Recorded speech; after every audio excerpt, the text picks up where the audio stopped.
7 mindset hacks you need in order to succeed. And this is part 1. Mindset hack 1 is I am in charge of my mind and therefore I'm in charge of my results.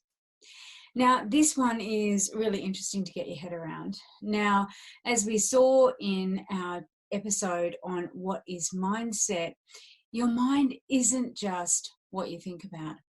It's also about your reaction and your responses to the way you think about or interpret external events, which creates behavior, which is positive or negative, that you engage in as a result.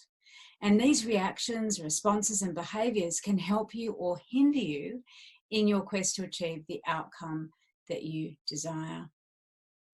Now, everything is a choice, and the way that you choose to think about or interpret everything that goes on in your life is a choice. Now, it may not be a conscious choice, but you can start to become aware of how you're reacting to situations and experiences and what happens as a result of those reactions. Are you getting or achieving what you want or not? Because if you're not getting the results you desire, you can decide to make a change. You can start to pay attention to and make a note of your reactions, your responses, and your outcomes. Understanding what you choose to believe about specific situations is also key to making your intended outcomes a reality for you. Because when you want to make it happen, taking inspired action towards an intended outcome and having the belief that you can make it happen is key. And to achieve a desired outcome, you need to believe 3 things. The first thing is that it's possible to achieve it. The second thing is that you are able to achieve it. And the third thing is that you deserve to achieve it. Now, we've explored beliefs in other episodes. And the key thing, of course, is that we really want to make sure that as coaches, we understand our own beliefs about in those 3 areas, about what it is that we desire to achieve, and also that we help our clients to understand their beliefs as well. And then that way we can, of course, start to use conscious and unconscious belief change tools to help them create change. Now, as a starting point, you may like to look at your goals or your desired outcomes and answer the 3 questions. First question is, do I believe it is possible to achieve this goal? The second one is, am I able to achieve this goal? And the third one is, do I deserve to achieve this goal? And just see what comes up for you. Now, in the meantime, remember, say to yourself, I'm in charge of my mind and therefore my results. Mindset hack number 2 is to focus on the road and not on the wall.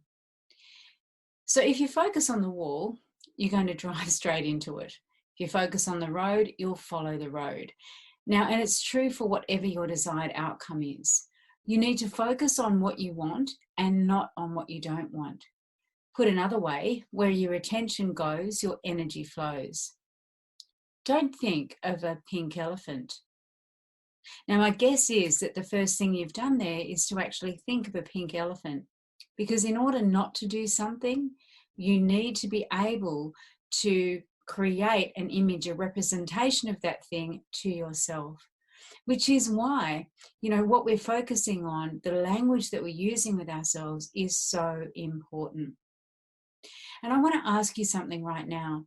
How much of your thinking is about what you don't want to have happen or what might happen if things don't work out in the way that you hope they will? The answer to that one question will always determine your ultimate success. You see, the secret to all success is being able to stay focused on exactly what you want, regardless of how long it takes or what else is currently happening or what temporary obstacles might be in your way. It's this single ability to stay focused on the end result no matter what that will ultimately enable you to make it happen in your life or your business.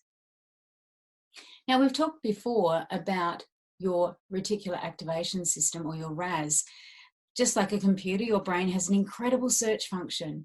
It's programmed by what you focus on and what you identify with. And once you identify what you want, your RAS activates to help you make it happen by constantly searching for opportunities to make what you want a reality. it helps with the how. It helps with the how you're going to make it happen.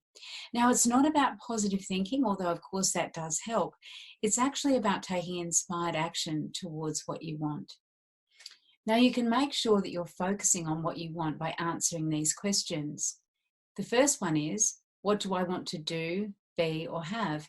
Now, this helps you to get clarity. And the key here, of course, as with any goal setting, is that you want to make sure that what you desire is positively stated. It's about what you want and not about what you don't want. The question number 2 is, why do I want it? Now, when we ask ourselves a why question, we're actually eliciting motivation. Now, this is in part about the values that guide you. What will having this do or enable you to do, be, or have? Now, once you determine what you want to make happen and why you want to make it happen, you have begun the journey to making it a reality. And you've also activated the incredible power of your mind and your reticular activation system to help guide you to the how along the way. So here are key steps for being able to focus on the road. First, get clarity about your desired outcome, the destination.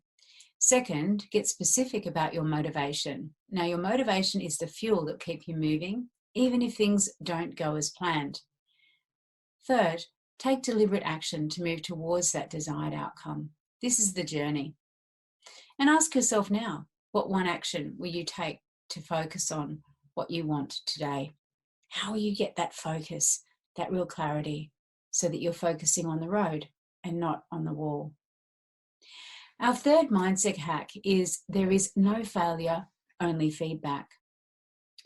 Now, in life and in business, things may not always go as you imagined they would. We all face challenges and obstacles, and life may arise along the way. You may end up drifting off course or having to take an unexpected detour. For example, your child becomes ill, you move house, or you're running an online business and you have no internet connection at home for several weeks. Or a pandemic happens and you're homeschooling. In fact, your journey to where you want to be will most likely not be a straight line from A to B, but more of a long and winding road. Reality is, though, you're the navigator. Now, the key here is to develop the resilience and the agility to know what to do in these situations, to stay focused on your ultimate outcome and keep moving in the right direction, to pay attention and make changes as necessary so that you can stay on course, to use your sensory acuity, the metrics that you've got in place and the dashboards you've got in place in your business to notice and measure your progress. Really paying attention to those inner and outer metrics and measures that you've got. How many clients have you got on board? What's happening with the financial dashboard? What's happening with your social media? What are your social media insights telling you? How are you engaging with clients?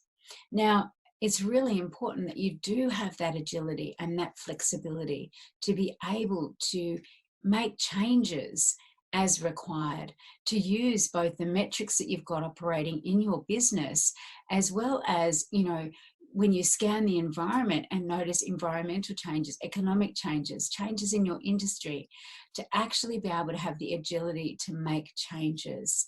I'm seeing more and more there's a tendency for people to want to move away from, for example, group programs and more into one-to-one work because they're craving connection.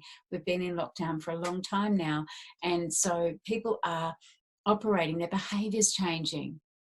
And there's a great quote here by Elizabeth Edwards, and it is that she stood in the storm, and when the wind did not blow her way, she adjusted the sails. And this is key for you. There is no failure, there's only feedback. And if you're paying attention all the time to how you're going, those metrics, and you're taking it as feedback of things that may need to change, how you may need to adjust your sails, and you have that flexibility and that resilience, it is so powerful for then achieving the goals that you desire. Because making it happen is also about developing a positive reaction to perceived failure. To see failure as an opportunity rather than a threat to your ultimate success.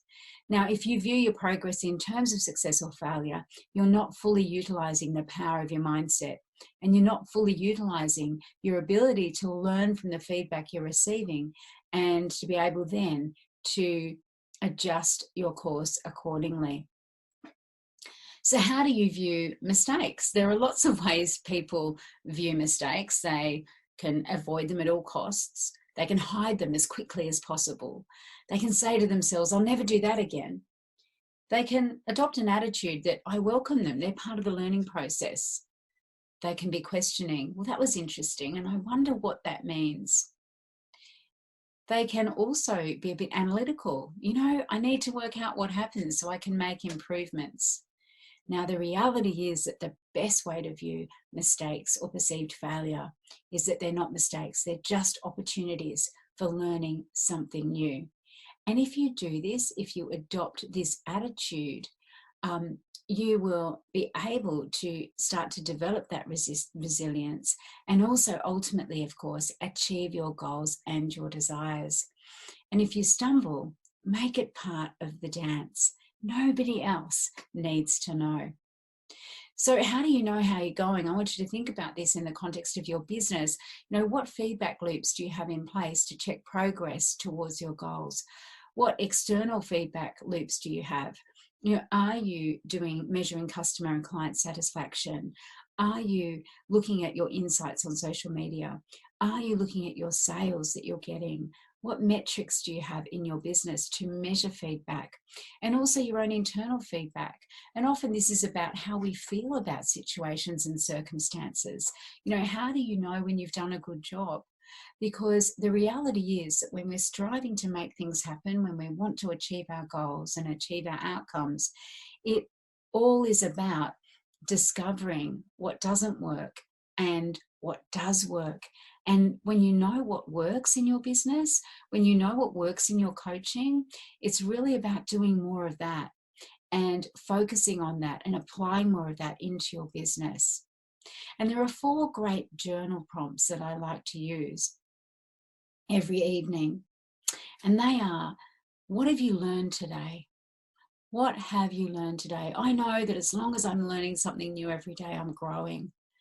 And I have the ability to develop that flexibility. The next one is, what do I need to stop doing?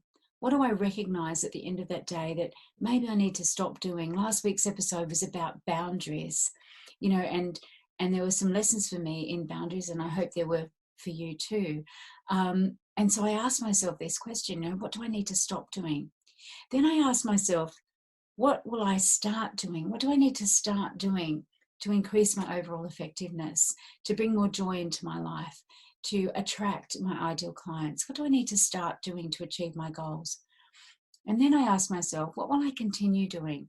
What am I doing that's already working really well for me that I know if I continue doing it, I'm going to continue to get those amazing results? There are 4 more hacks to come, and they're going to be in next week's episode. I'd love to hear what you thought about our first 3 mindset hacks. Until next week, have an amazing day. Bye for now.